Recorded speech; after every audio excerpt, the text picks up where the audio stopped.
Welcome back, everybody, to your daily update on the state of the Malazan Empire. And today we're gonna finish Toll the Hounds, Book 3.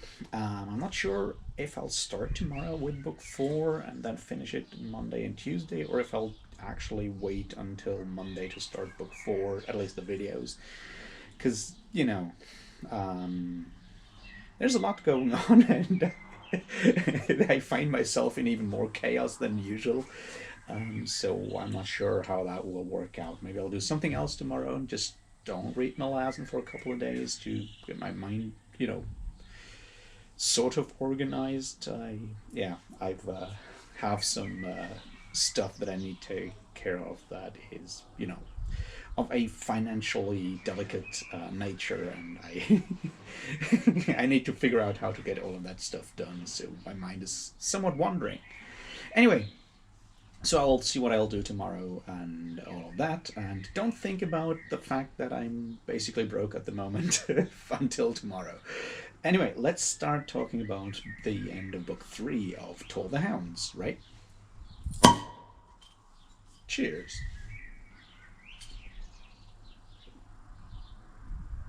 That one was a good one, though, wasn't it? Anyway, so book 3, Toll the Hounds, last 2 chapters, a lot going on, and a lot of it is not exactly fun, is it? Obviously, the first big one is sort of the it's, let's face it, it's the death of Morelio through killed by Gorlas Viticus. And now the question is what you can take from that. And it's obviously also the question that our narrator, Krupp, asks in the end, is like, what's it for, and so forth. And I feel it's important to look at all of these things that are going on there. It's like Morelio finally finds out what really happened to Harlow. Snell gets his kind of, comeuppance and all of that, which is pretty neat and pretty cool. And then Morelio goes out there and tries to do his thing, which is to buy Harlow back and bring him back to Stani Menakis. And it obviously goes very much awry for a bunch of reasons. First of all, Gorlas is there. He recognizes Morelio. He wants to duel anyway because he's in a foul mood because of what happened before. Morelio had bad luck because, he tried to walk in his riding boots. His feet are already hurt and all of that. So yeah, there's a lot going on there that makes the end of that duel very much unavoidable in a way. And I feel there's a bunch of interesting things to look at here. And one of them is certainly that the motivation of Morelio is obviously pure in a way. Right, he wants to help, well, sort of pure. He also wants to do it because he's in love with Stani, but that's a different part of it. The main issue is that he manages to, he wants to help Harlow, get Harlow back, and that's a good thing. The problem, however, is that he is sort of focused too much on that, and thinks too direct in a way, because he tries to solve that kind of thing. It also comes down to a question of will. Remember that whole situation with Andarist and the sword that now Traveler Decimultor has, and that originally was a Rake's sword that will not break as long as the will of the wielder is pure. There's something in there. Will is very much the thing there. It's not only about bravery or having your heart in the right place. Actually, having it in the wrong place might help, because then you won't get skewered through it so easily. But that's not the point here. Point is that it is very much, in a lot of things, willpower or will is sort of the linchpin, or the thing that makes that's kind of like lets things actually happen the way we want them to happen. And that's kind of what Morelio there has been missing for a while. There is all this self pity in him when he realizes that he's growing older and things aren't as easy as they used to be, and all of that stuff, and all these things um, make him question, and he wants to go for a wounding, not for a killing in that duel. He actually wants to avoid the duel more or less, and then he realizes that he can't, so he goes for it, and then he does, and that's the point there. It's a sad truth. It's a very sad truth, and I guess most of us suffer from it. And I'm going to come to the other half of it in a minute. The sad truth, however, is that being undecided, questioning things, makes it easier for us to fail in the things that we finally end up doing. That's just the way it is. And this goes for each and every one of us. It's like I'm the best example for it. If I actually applied willpower to the things that I want to do, I might actually get shit done, and not just not get it done because I question things too much, and I'm too slow and I'm reluctant. On the other hand, however, and this is where we come to the sad truth in a way that comes with that all, is on the other hand, questioning things, reluctance, realizing all the ambivalence in existence is a sign of growing up in a way. It's a sign of, I don't want to say wisdom, but it's kind of that thing. It's like it makes it is a sign of growth, of personal growth. So it's not good if you don't have that. The point is that you, as in so many things in life, it's to realize to realize when you need which part of it, and to realize how to temper those two things with each other. That's sort of the idea of growing up, and realizing when you need which bit of your personality in a way. Now, obviously, growing up isn't easy. I guess most of us actually fail at it most of the time. I know I do. But there we come to the other thing, though.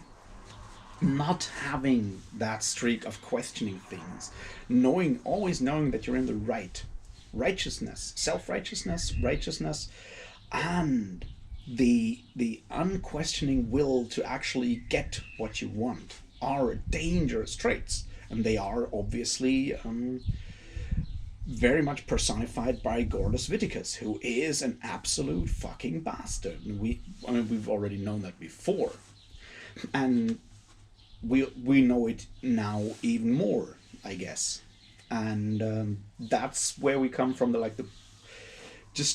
Looking at personalities and stuff like that. That's where we come from. That to the larger picture.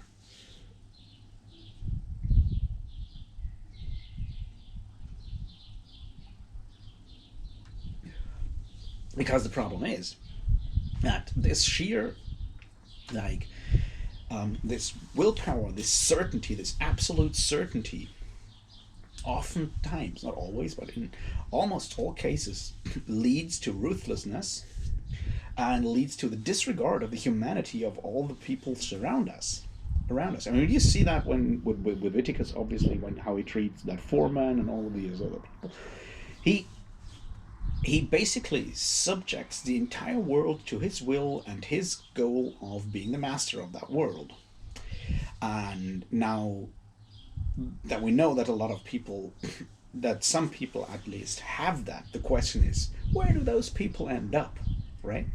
And the answer obviously is they end up in power, because they are that ruthless, and ending up in power, at least in a sort of I mean real power, not just elected power, but real powers, like economic power, stuff like that. They end up with that, and yeah,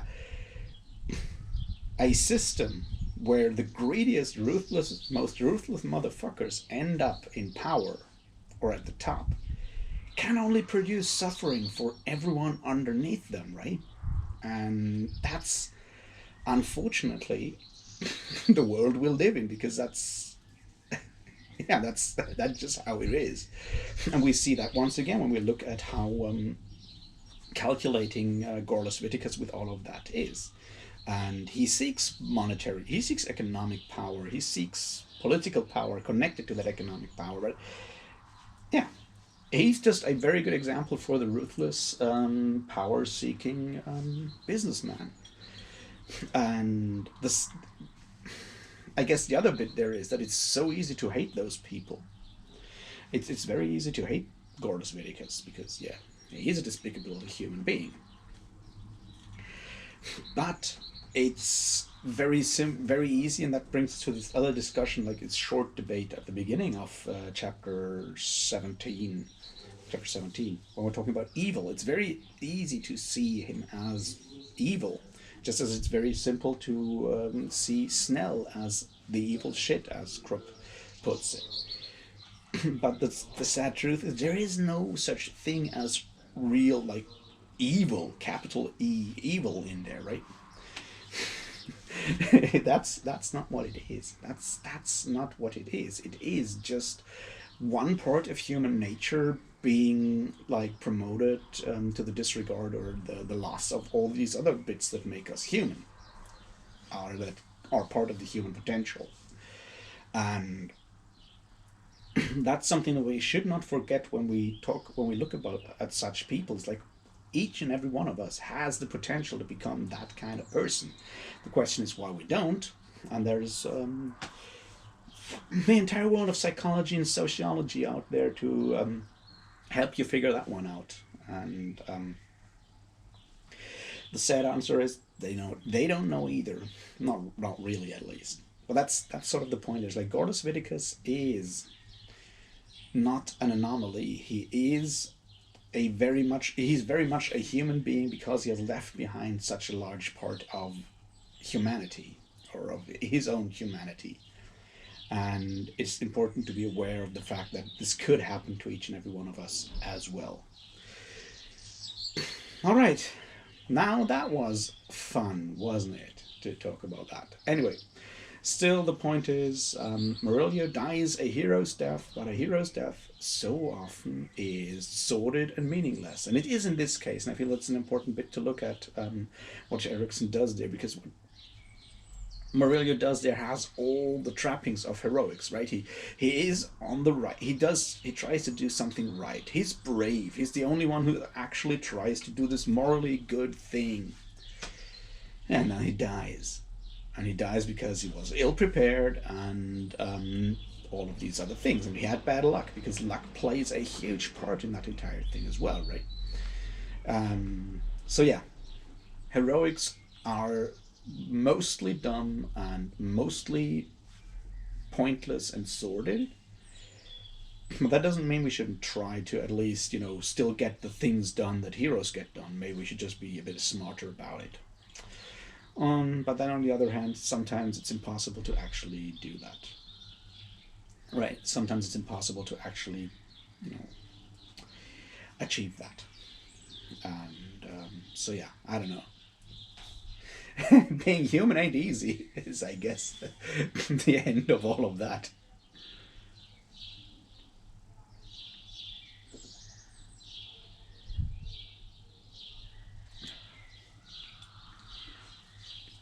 From that bit, let's look at other parts.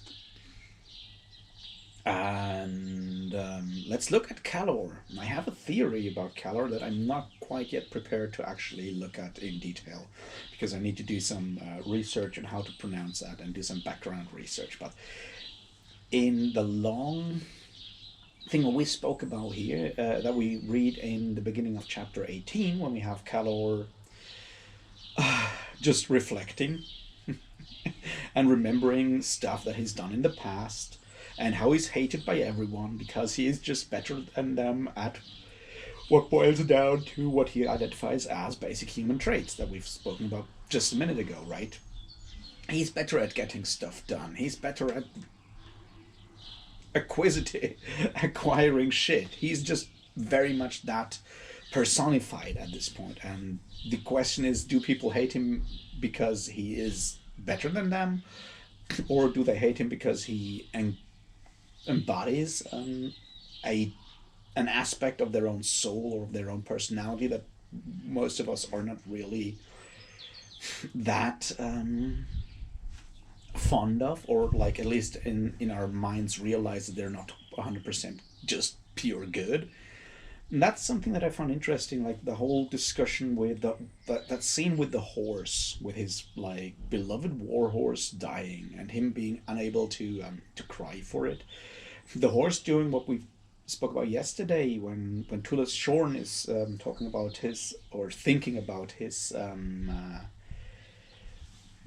compassion for animals, and how the war horse basically sacrificed itself for Calor, not realizing that it was actually Calor who provoked the war that though they found themselves in, that he wanted that slaughter in the first place, and this idea of, and him realizing that the tragedy of that, and the meaningless tragedy of it, not being able to do something about it, but and not even being able to grieve, because he is at this point this weird combination of self-recrimination and still, ignoring that self-recrimination, but he's unable to grieve because, yeah, he has made himself into something that yeah.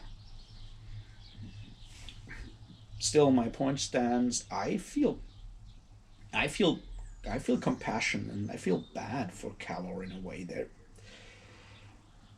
yeah. Well, there's more to Calor, and I need to do some thinking on that at some point. What else do we have?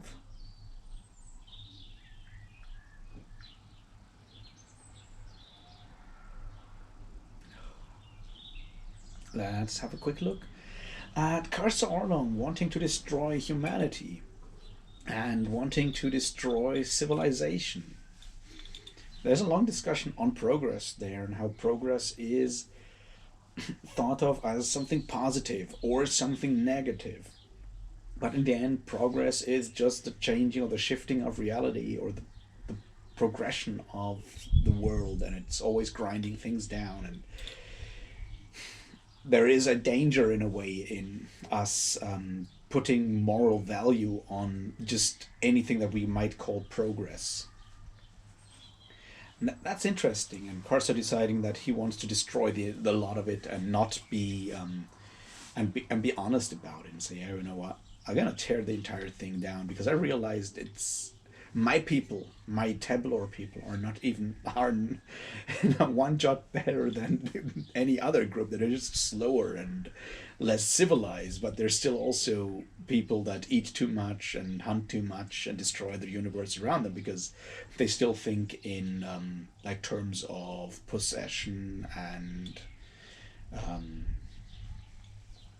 yeah, ownership and things like that. And there's a powerful statement in there that ownership is an illusion, and a dangerous illusion at that, and maybe destruction, utter destruction of every species that thinks in terms of ownership of, yeah, is the only solution to that. Now, that's a rather grim outlook there, but to realize, it's interesting to look at how far Karsa Orlong has come as a character, from someone who was very much first of the opinion that his people are superior to everyone else because they are the Teblor, to then realizing, or to then thinking that the outside world is endangering the Teblor, and so forth, to then realizing that no, they're not better or worse than everyone else. They're just the same, because they are a sentient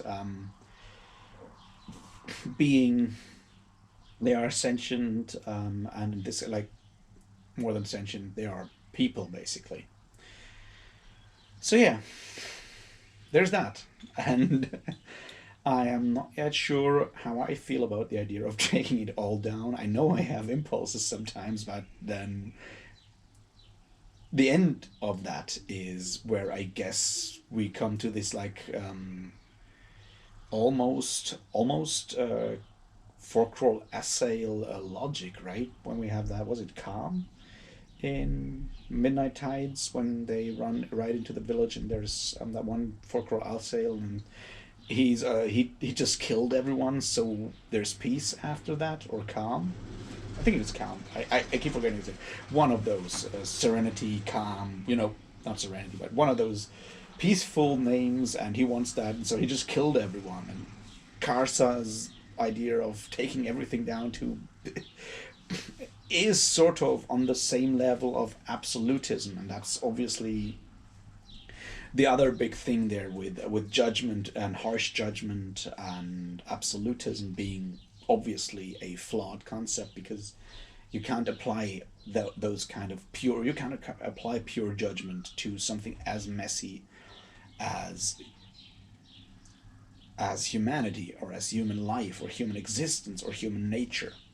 Now that obviously doesn't mean that everything is relative. There, that's not saying the same thing. It's just saying that it's a, how to say, it's a continuum from one end, from complete relativism to complete absolutism when it comes to moral judgment. And the question is where you end up on that line. Karsa is getting more and more on the absolutist level, and yeah, that can be a rather dangerous thing, I would say. A rather um, brutal thing. Like, pure judgment is brutal. All right, what else should we talk about here?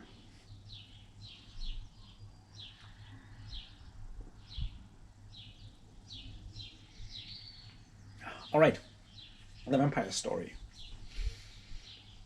The entire episode, and I didn't talk about it yesterday, although it kind of started yesterday in chapter 16.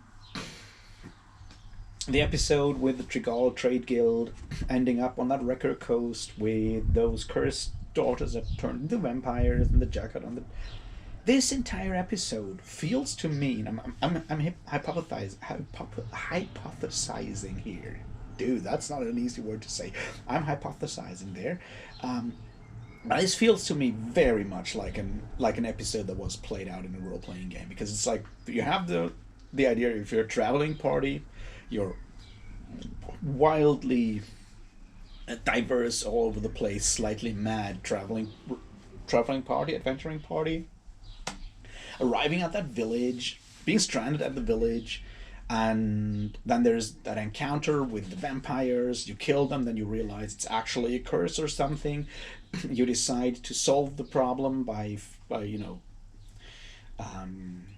ending the curse, and then you have some complications, and so forth.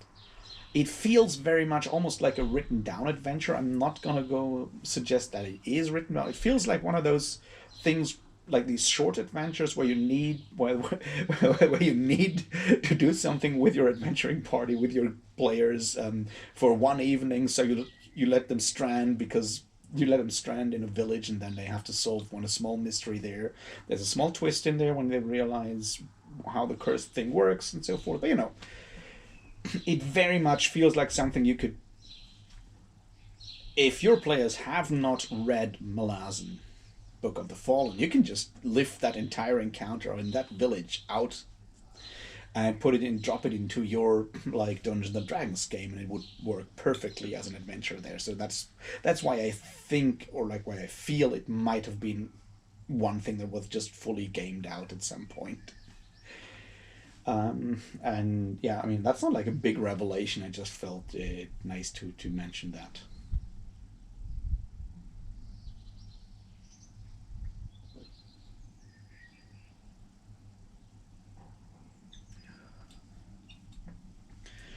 Oh yeah, right. Wow, what else? I don't exactly know how I feel about that one part. Well, we actually get a sort of description of what goes on in Chower's personality. I mean, first of all, it's very interesting. Okay, I'll know how I'll go with this for now. First of all, it's very interesting that Krupp, and thus Stephen Erickson, start explaining that it's basically impossible to put ourselves into the mind of someone else. In this case, into the mind of someone with severe mental challenges, and that it's basically impossible to do that. Then he does it anyway, describes it in very basic, like emotional way. Sort of, there's only like love and hate and things that are connected to it and so forth. And we, there's on the one hand, we could talk about whether that's a good thing to do that or not. But I feel the end of it is the very important thing there, because at some point it's like, yeah, that a lot of other people think, like a lot of us think, and us in this case means people who think, that their minds are vastly more complicated than they really are. I feel that there's truth to that. Not in the way that we all overestimate our mental capacities. I don't know if that's true or not. I don't even want to guess. But the point is always perspective, right? The only mind we maybe have any idea of how it kind of moves is our own mind, and even that's kind of difficult, right? It's not like something we all, not like I always know what I'm thinking or why I'm thinking what I'm thinking or how my mind works. Not at all. Now that's the only one I can even have a chance of kind of understanding. Everyone, everyone's mind is their own, and complexity is not the the metric we need here, because it's always a subjective perspective, right? It's like you don't sit there and think like, man, I'm not a smart person. I mean, yes, we all do that from time to time. I do it all the time. Like, that's not how this works. How it works is that, how to say, um,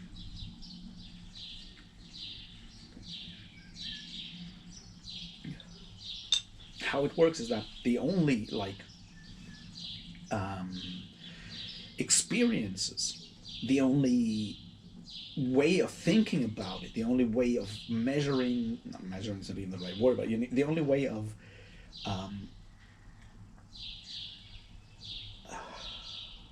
how to see, that's the point. It's like words kind of fail us when we talk about that kind of thing. But my point is that the only experience, the only mind we have experienced is our own. So the only perspective we can have is our own. So the only way we can actually describe a mind is our own. So thinking of someone else's mind as less complex or more complex is always by nature something that we can't do. We don't have, there's no way for us to do that. We can, talk with people or communicate with people and kind of figure things out, but that doesn't mean that for that other person or that other being we're communicating with, that their perceptions aren't like just as complex as ours. They're just different, right? I like to think that that's sort of the point here, or one of the points here, in a way. Um, and yeah, that's interesting to look at. Once again, that's sort of what I took from that. And I have like one final thing I feel, and then we're gonna close it for today. That's a small situation or like an observation kind of thing that I just want to, put out there and let it drop. And that is the situation where Krupp talks to Crocus and uses Krupp language, which is a very convoluted amount of sentences with all these wonderful nuances in there and so forth. And his actual meaning is completely lost on Crocus, Cutter. And Cutter then walks away. And Krupp thinks about and reflects about how sometimes an overabundance of nuance or a very elaborate nuanced take on things can actually miss the point or lead to people not understanding the actual meaning. And I just want to leave that out there when it comes to how the writing of the Malazan Book of the Fallen, how the Malazan Book of the Fallen or its themes or whatever are perceived by some people, right? It's not like the idea of maybe realizing or reflecting that maybe you've said something in a slightly too complex way, and a large group of people will actually miss the point of what you wanted to tell them, is something that, you know, I find it interesting that that Krupp has this kind of reflection there, just leaving it out there. There's obviously also some talk to be had about Silara and Barathol, but I'll leave that out for now because I don't think I can actually give it like the proper like words today. So yeah, that's it for today with Toll the Hounds. Maybe I'll be back tomorrow with the beginning of book 4, or I'll think of something else. Until then, have a great Thursday evening, and I'll talk to you tomorrow, hopefully. Until then, cheers.